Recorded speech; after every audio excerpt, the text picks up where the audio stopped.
आसनसोल नगर निगम ने दिवंगत पूर्व प्रधानमंत्री डॉक्टर मनमोहन सिंह को दी श्रद्धांजलि।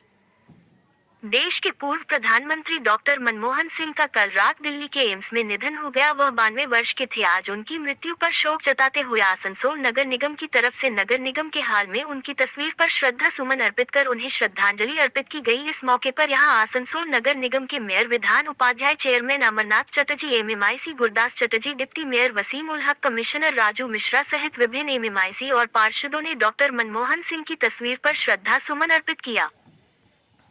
इस मौके पर गुरदास चटर्जी ने कहा कि कल भारतीय इतिहास के महानतम नेताओं में से एक डॉक्टर मनमोहन सिंह का निधन हो गया। उन्होंने कहा कि जब वह प्रधानमंत्री थे तब भी उससे पहले उन्होंने देश के वित्त मंत्रालय की जिम्मेदारी संभाली थी। रिजर्व बैंक के गवर्नर थे। उन्होंने जो भी जिम्मेदारी संभाली है उसको बहुत उत्कृष्ट तरीके से निभाया और उनका पांडित्य, उनकी सूझबूझ, ये सब हम सबके लिए प्रेरणादायी है। उन्होंने कहा कि उनके चले जाना भारतीय राजनीति और समाज जीवन के लिए बहुत दुखदायी है। उन्होंने डॉक्टर मनमोहन सिंह के परिवार के प्रति अपने संवेदना व्यक्त करते हुए ईश्वर से प्रार्थना की कि उनके परिवार को इस दुख की घड़ी में साहस दे।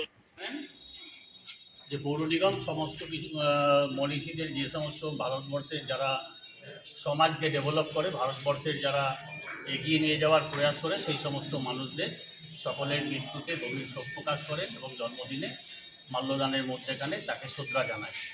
তো আমাদের ভারত বিখ্যাত না, পৃথিবী বিখ্যাত মানুষ মাননীয় মনমোহন সিং গতকাল প্রয়াত হয়েছেন এবং আমরা তার মৃত্যুতে শোক প্রকাশের জন্য আমরা সকলে সমবেত হয়েছি। ভারতবর্ষের প্রধানমন্ত্রী থাকাকালীন আমূল পরিবর্তন এনেছিলেন।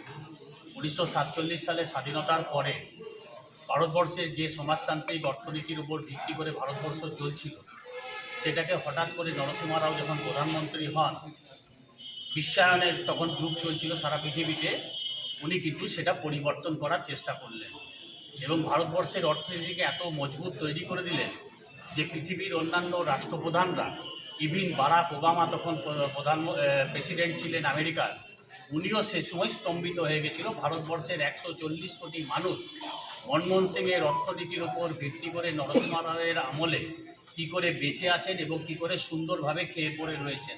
আমরাও এতগুলো মানুষ এখানে সমবেত হয়েছি, আমাদেরও সেই সময় কারোর কোনো অসুবিধা হয়নি, বরং আমরা অনেক বেশি সুবিধা এবং আনন্দের মধ্যেখানে ছিলাম।